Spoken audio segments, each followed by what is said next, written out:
Isang gabi sa Maynila, habang malakas ang ulan. Isang putok ng baril ang umalingaw-ngaw. Na sinundan ng isang babaeng umiiyak. Ito ang gabing nagwakas ang tila perpektong buhay ni Isabela Bell Cruz, isang respetadong fashion designer, at nagsimula ang kanyang bangungot.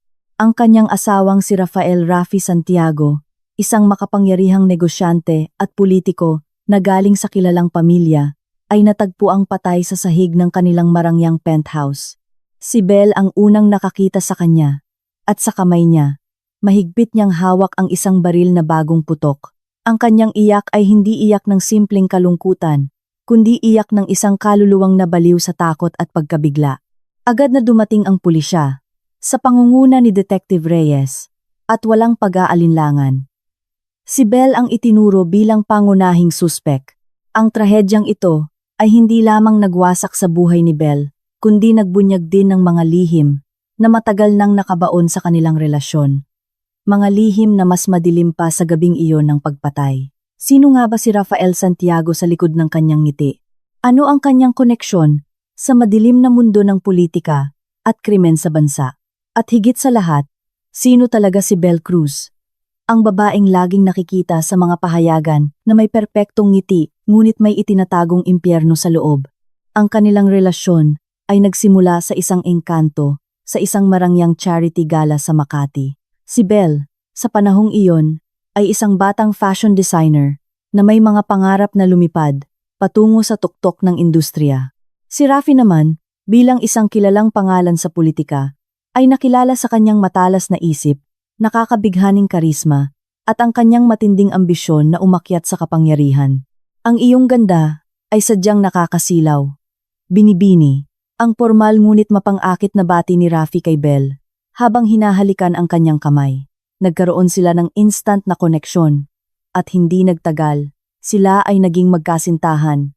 Ang kanilang pag-iibigan ay naging headline sa mga pahayagan at social media na nagpapakita ng kanilang perpektong larawan bilang isang power couple. 6 na buwan pagkatapos ng kanilang pagtatagpo, sila ay ikinasal sa isang engranding seremonya sa isang beach resort sa Boracay, na dinaluhan ng mga prominenteng personalidad sa lipunan at politika, isang pagdiriwang na tila sinelyuhan ang kanilang walang hanggang pag-ibig. Ang kanilang kasal ay tila ang simula ng isang magandang kwento. Ngunit, sa likod ng mga ngiti sa kamera at ang mga papuri ng publiko, nagsimulang lumitaw ang mga bakas ng isang nakatagong katotohanan. Pagkatapos ng ilang buwan ng kasal, nagsimulang magpakita ng kakaibang ugali si Rafi.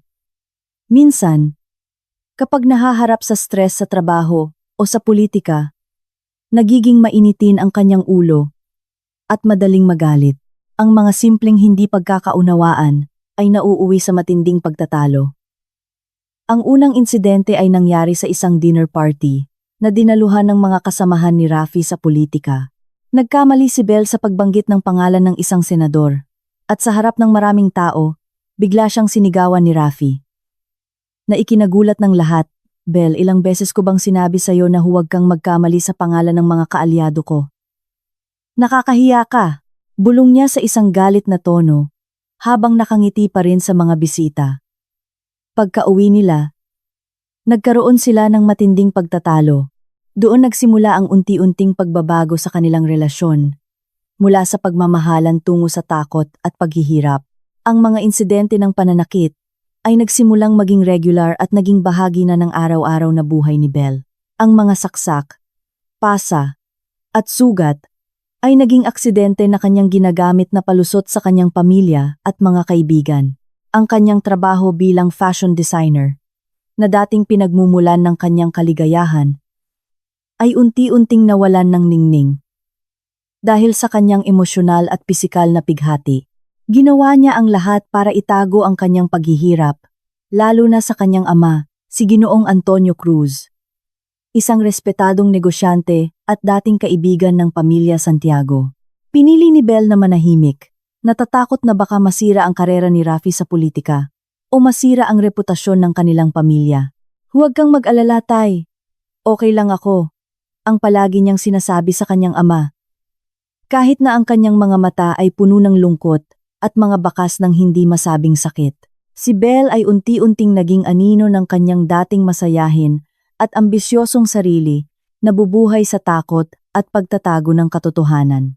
Isang gabi, habang naghahanda si Belle para sa isang fashion show, muli silang nagtalo ni Rafi. Lumabas sa balita ang isang eskandalo tungkol sa korupsyon na kinasasangkutan ng isang miyembro ng partido ni Rafi. Nagalit si Rafi at ibinuhos ang kanyang galit kay Belle na inaakusahan siya ng kapabayaan. Ikaw kasi, hindi ka nag-iingat sa mga sinasabi mo sa labas. Baka may masabi ka na makasira sa amin, sigaw ni Rafi, sabay hagis ng isang mamahaling vase sa dingding. Press. Basag ang vase. At ang pira-pirasong salamin ay sumabog sa lahat ng dako. Ang isa ay tumama sa mukha ni Belle, na nagdulot ng malalim na sugat. Sa takot na mahuli siya ni Rafi, nagkunwari si Belle na nag-iisa lang siyang naglilinis, at sinabihan siya ni Rafi na huwag niyang ipapakita ang kanyang sugat sa ibang tao. Gagawin mo lang akong kahiya-hiya, bulong niya, habang nakatitig sa salamin at may nakakakilabot ng ngiti. Dali-dali siyang pumunta sa emergency room ng isang pribadong ospital na nag-iisa lang at nagpapagamot sa kanyang sugat. Naaksidente po ako, nadulas, ang kanyang paliwanag sa nurse habang nakayuko at hindi makatingin sa mata. Pag-uwi niya, tinanong siya ni Rafi. Wala, Rafi, ang kanyang sagot, habang ang kanyang puso ay nanlalamig at ang kanyang kaluluwa ay unti-unting namamatay. Ang sugat na ito ay nagmarka hindi lamang sa kanyang pisikal na anyo, kundi pati na rin sa kanyang kaluluwa, na nagpapahirap sa kanya sa gabi, at bumabalot sa kanya ng matinding kalungkutan. Ang mga pangyayari ay lumala, at si Rafi ay nagsimulang takutin si Belle na sisirain niya ang kanyang pamilya at ang kanyang karera kung magtatangka siyang umalis o magsumbong. Ipinakita ni Rafi ang kanyang impluwensya sa politika at sa media na nagpapakita ng kanyang kapangyarihan at ang kanyang kakayahang kontrolin ang sitwasyon. Kung aalis ka, sisirain ko ang pangalan ng ama mo sa politika at sa negosyo. Gagamitin ko ang lahat ng koneksyon ko, ang kanyang banta, na laging sinasamahan ng isang mapanlinlang na ngiti na nagpapanginig kay Belle. Naging ganid siya sa kapangyarihan at pera, at ginamit niya ang lahat ng kanyang koneksyon para makontrol ang sitwasyon. Nagsimula siyang magkaroon ng relasyon sa ibang babae, at hindi niya ito ikinahiya kay Belle. Ang kanyang kabit, si Tanya Garcia, isang batang aktres at model, ay laging ipinagyayabang ni Rafi sa social media, na nagdudulot ng matinding sakit at kahihiyan kay Belle. Si Tanya ang kabaligtaran ni Belle, mas bata, mas mapusok, at handang gawin ang lahat para sa atensyon at kasikatan. Ang sitwasyong ito ay nagdulot ng matinding sakit kay Belle, ngunit pinili niyang manahimik, natatakot sa posibleng ganti ni Rafi at sa kanyang malawak na impluwensiya. Si Belle ay nakulong sa isang bangungot at walang makakatulong sa kanya. Unti-unti siyang nawawalan ng pag-asa. Natila ang bawat araw ay isang pasakit. Nawalan siya ng ganang kumain at ang kanyang katawan ay humina na nagpapakita ng kanyang emosyonal na paghihirap. Ang kanyang pamilya, lalo na ang kanyang ama, ay napansin ang kanyang pagbabago at ang kanyang malalim na kalungkutan. Belle, anak, may problema ka ba? Hindi ka na kumakain ng maayos? Ang tanong ng kanyang ama sa isang seryosong tono. Wala po, tay. Masama lang ang pakiramdam ko. Ang kanyang tugon. Habang nakatingin sa malayo, at hindi makatingin sa mata ng kanyang ama, nag-aalala ang kanyang ama, ngunit hindi niya alam kung paano tutulungan ang kanyang anak. Na tila malayo at hindi maabot. Hindi ka na tulad ng dati.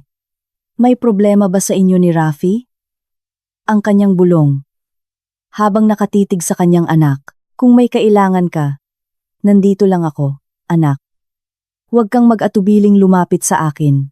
Nagkukunwari siyang masaya sa harap ng kanyang ama. Ngunit sa loob, siya ay namamatay, nababalot ng takot at kalungkutan. Isang gabi, habang si Rafi ay nasa isang political gathering, natanggap ni Belle ang isang tawag mula sa isang hindi kilalang numero. Nag-aalangan si Belle na sagutin ang tawag, ngunit sa huli ay sinagot niya. Hello? Ang tanong ni Belle, na may pag-aalinlangan. Belle, kailangan nating mag-usap. Ang boses sa kabilang linya. Siya si Elena, isang dating empleyado ni Rafi, na nagtatrabaho sa kanyang campaign team, na may alam sa kanyang mga lihim. Alam ko ang lahat tungkol kay Rafi. Ang kanyang mga kalokohan. Ang kanyang mga lihim. Ang kanyang mga ginagawang katiwalian. Ang kanyang bulong sa telepono, na may halong takot. Kailangan mong malaman ang katotohanan. Kinabukasan, nagkita sina Belle at Elena sa isang tahimik na coffee shop sa Alabang, isang lugar na malayo sa mata ng publiko. Ibinunyag ni Elena kay Belle ang lahat ng mga ginagawang katiwalian ni Rafi. Ang pagtanggap ng kickbacks mula sa mga contractors. Ang pagmamanipula ng mga boto sa eleksyon.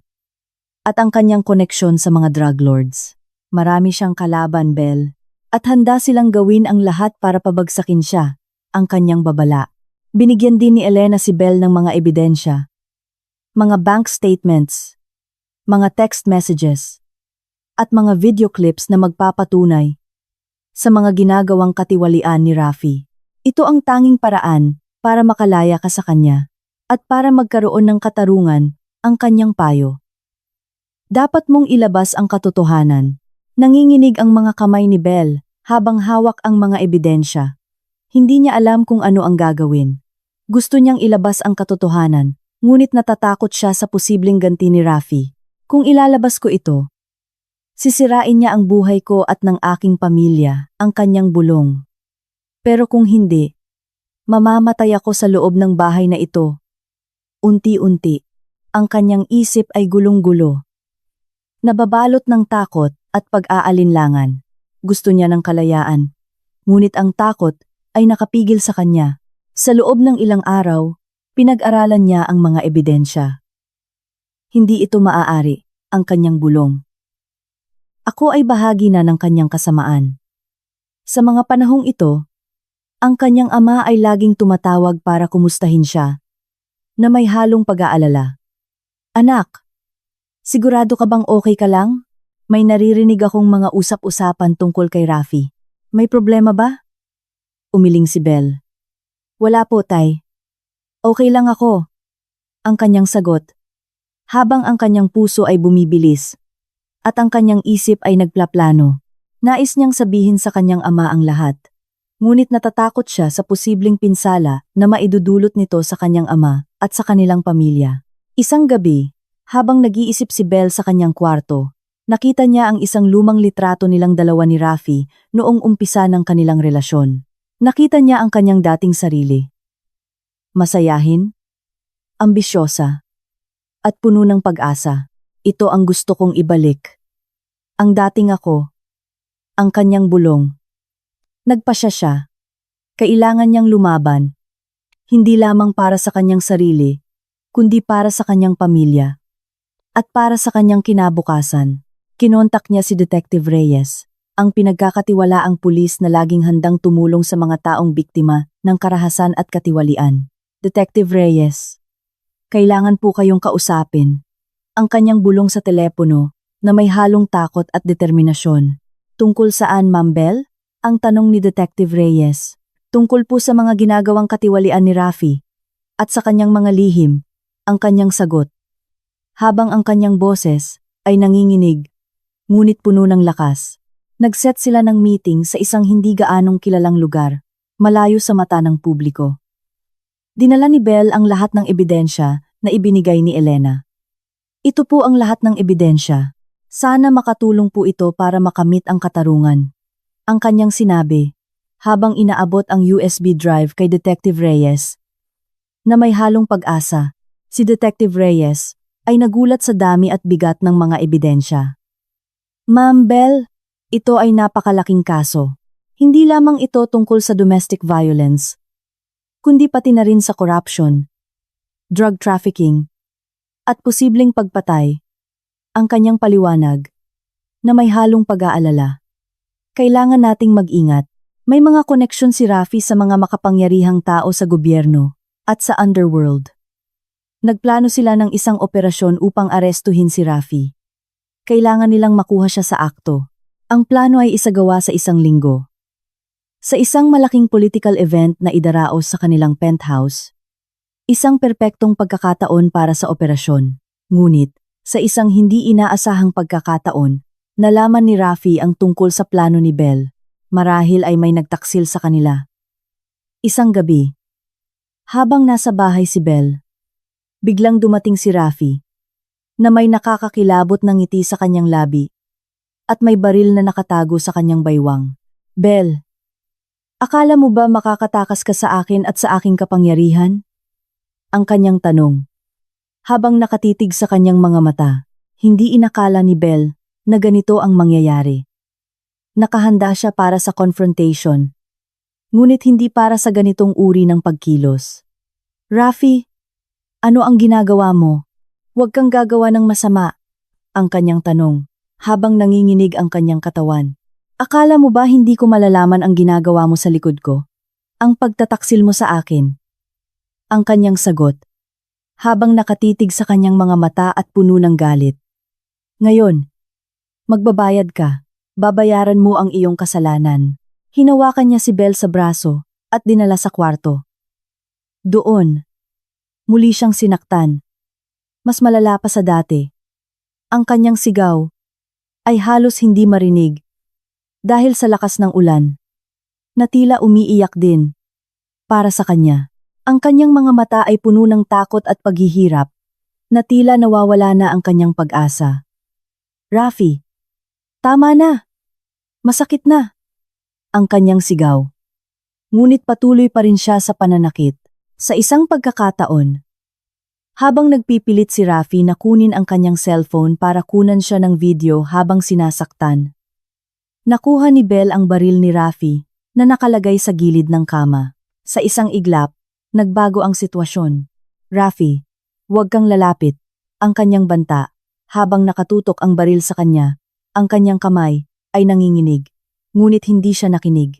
Patuloy pa rin siyang lumapit, na may mapanuksong ngiti sa kanyang labi, na tila hinahamon siya. Belle, ano ang gagawin mo? Babarilin mo ako? Hindi mo kaya. Hindi ka mamamatay tao. Ang kanyang paghamon. Ngunit bago pa man makasagot si Belle, biglang bumukas ang pintuan ng penthouse. Dalawang lalaki, na may masasamang mukha at may hawak na matutulis na kutsilyo, ang pumasok. Sila sina Dante at Bert, mga kilalang goons ng drug syndicate na kinasasangkutan ni Rafi. Nagulat si Rafi sa kanilang biglaang pagdating. Anong ginagawa ninyo rito? Walang nakakaalam ng lugar na ito. Sigaw ni Rafi. Hindi ba't sinabi namin sa'yo na kailangan namin ng pera, Rafi? Hindi mo kami binayaran. Sagot ni Dante, na may galit sa kanyang boses. Nagtalo sina Rafi at ang mga lalaki tungkol sa pera at sa mga transaksyon. Sa init ng pagtatalo, kinuha ni Bert ang baril mula sa kamay ni Belle, na nanginginig sa takot, at binaril si Rafi. Ito ang bayad mo sa aming paghihirap. Sigaw ni Bert. Si Rafi ay bumagsak sa sahig. Ang dalawang lalaki ay tumingin kay Belle, na nanlumo sa takot. Kung magtatangka kang magsalita, papatayin namin ang iyong pamilya. Banta ni Dante. Habang itinutok ang baril kay Belle, kukunin mo ang kasalanan na ito, o mamamatay ka, kasama ang iyong pamilya. Itinapon niya ang baril sa kamay ni Belle, at mabilis silang tumakas. Si Belle ay naiwan na nakatayo. Ang baril ay nasa kanyang kamay. Ang kanyang mga mata ay puno ng takot at pagkabaliw. Hindi niya alam kung paano nangyari ang lahat. Nagulantang siya sa nangyari. Ang kanyang mga kamay ay nanginginig. At ang kanyang isip ay gulong-gulo. Ang kanyang iyak ay hindi iyak ng kalungkutan, kundi iyak ng isang kaluluwang nabaliw sa takot at pagkabigla. Ilang minuto lang, dumating si Detective Reyes at ang kanyang mga kasamahan. Nakita nila si Belle na nakatayo. Ang baril ay nasa kanyang kamay, at ang kanyang mga mata ay puno ng takot at pagkabaliw. Belle Cruz! Sumuko ka na! Ikaw ay inaresto sa kasong pagpatay kay Rafael Santiago, ang pahayag ni Detective Reyes. Habang nakatitig sa kanya, hindi siya makasagot. Ang kanyang isip ay blanko. Sa isang iglap, bumagsak si Belle. Ang kanyang katawan ay bumagsak sa sahig at ang kanyang mga mata ay nanlabo. Dinala si Belle sa ospital para sa medikal na atensyon at psychological evaluation. Doon, Siya ay nasuri na may matinding post-traumatic stress disorder, PTSD. Ang kanyang isip ay nagtago ng kanyang sarili mula sa matinding trauma. Hindi niya matandaan ang nangyari. Ang paliwanag ng psychologist. Sa loob ng ilang araw, si Belle ay nanatili sa isang catatonic state. Hindi nakikipag-usap sa sinuman. Ang kanyang ama, si Ginoong Antonio Cruz, ay laging nasa tabi niya, na may lungkot at pag-aalala sa kanyang mukha. Anak, nandito lang ako, lumaban ka. Ang kanyang bulong, habang hinahawakan ang kanyang kamay. Ang balita tungkol sa pagkamatay ni Rafi at ang pagkakasangkot ni Belle ay naging headline sa buong bansa. Ang mga tao ay nagulat at ang iba't ibang haka-haka ay lumabas sa social media. Ang Santiago family ay naglabas ng pahayag na sinasabing si Belle ay may mental illness at kailangan ng tulong. Hindi niya dapat ginawa ito. Siya ay may problema sa pag-iisip. Ang pahayag ng kanyang biyenan. Si Detective Reyes, sa kabila ng ebidensya na si Belle ang nakahawak ng baril, ay may matinding pag-aalinlangan. Naniwala siya na may mas malalim na kuwento sa likod ng lahat ng nangyari. Pinag-aralan niya ang lahat ng ebidensya, kasama ang mga datos na ibinigay ni Belle mula kay Elena. Nakita niya ang koneksyon ni Rafi sa mga politiko, sa mga drug lords, at sa kanyang mga iligal na transaksyon. Hindi ito simpleng kaso ng domestic violence. May mas malalim pa rito. May mga hindi tugmang detalye sa crime scene.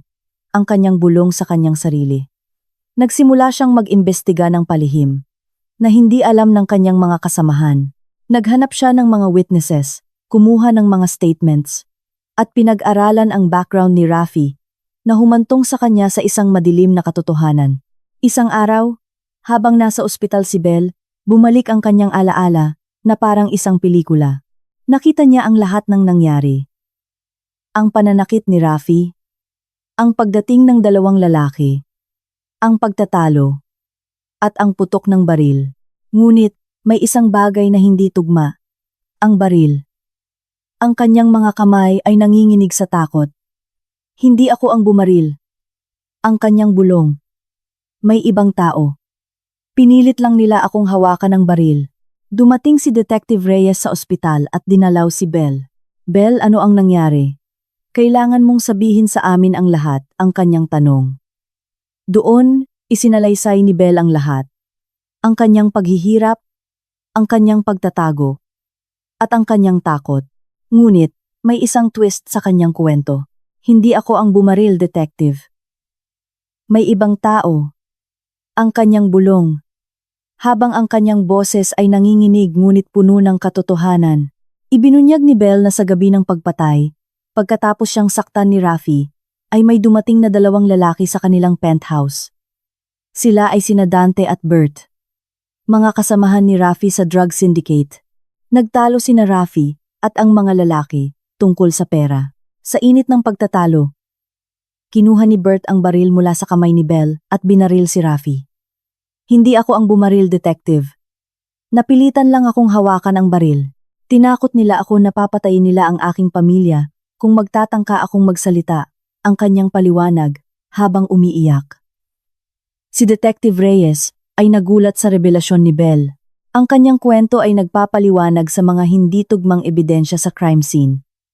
Ang anggulo ng pagbaril, ang uri ng bala, at ang mga bakas ng paa sa loob ng penthouse. Belle, kailangan nating hanapin ang mga lalaking ito. Sila ang magpapatunay sa iyong kawalang kasalanan. Ang kanyang sinabi na may halong pag-asa. Nagsimula si Detective Reyes na maghanap sa mga lalaki. Sa tulong ng impormasyon mula kay Elena, natukoy niya ang kanilang pagkakakilanlan. Sila ay sina Dante at Bert, mga kilalang goons ng drug syndicate. Nalaman niya na nagtatago sila sa isang liblib na bahagi ng Batangas. Nagplano sila ng isang raid na pinangunahan ni Detective Reyes. Kinabukasan, lumipad sila patungong Batangas. Ang raid ay matagumpay at nahuli sina Dante at Bert. Dinala sila sa himpilan ng pulisya para sa interogasyon. Doon, inamin nila ang lahat. Ang kanilang pagdating sa penthouse, ang kanilang pagtatalo kay Rafi, at ang pagbaril kay Rafi. Hindi po namin sinasadya, sir. Nagalit po si Rafi sa amin kasi hindi namin naibigay ang pera. Ang paliwanag ni Dante. Ipinakita din nila ang kanilang mga cellphones na may mga text messages na magpapatunay sa kanilang kwento. Ang balita tungkol sa tunay na nangyari ay kumalat sa buong bansa na nagdulot ng matinding pagkabigla at pagbabago sa pananaw ng publiko. Ang mga tao ay nagulat at ang kanilang simpatya ay napunta kay Belle. Ang Santiago family ay nagulat sa revelasyon at ang kanilang reputasyon ay nasira. Ang ama ni Belle ay naligayahan sa katotohanan. Anak, alam kong hindi mo ito ginawa. Patawarin mo ako kung hindi kita naniwala, ang kanyang sinabi habang niyayakap ang kanyang anak. Pinatawad ni Belle ang kanyang ama. Okay lang po, tay. Ang mahalaga ay ang katotohanan. Ang kanyang sagot. Ang kanyang mga mata ay puno ng pag-asa. Sa tulong ng kanyang abogado, pinawalang sala si Belle sa kaso ng pagpatay. Si Dante at Bert ay nahaharap sa mga kasong pagpatay at illegal possession of firearms. Ang kanilang pag-amin ay nagpapatunay sa kanilang pagkakasala. Lumipas ang ilang buwan. Si Belle ay unti-unting bumabalik sa kanyang normal na buhay. Nag-therapy siya para sa kanyang PTSD. At ang kanyang pamilya ay laging nasa tabi niya na nagbibigay ng suporta at pagmamahal. Muling sumigla ang kanyang karera bilang fashion designer. Nagsimula siyang magtrabaho sa isang bagong collection na inspirasyon ng kanyang karanasan.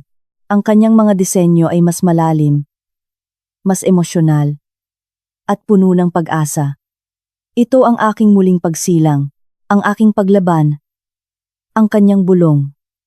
Ang kanyang ama ay laging nagbibigay ng suporta. Anak, ipagpatuloy mo lang ang iyong pangarap. Nandito lang ako para sa iyo. Ang kanyang payo. Nagkaroon sila ng mas matibay na relasyon. At ang kanilang pagmamahalan ay naging inspirasyon sa iba.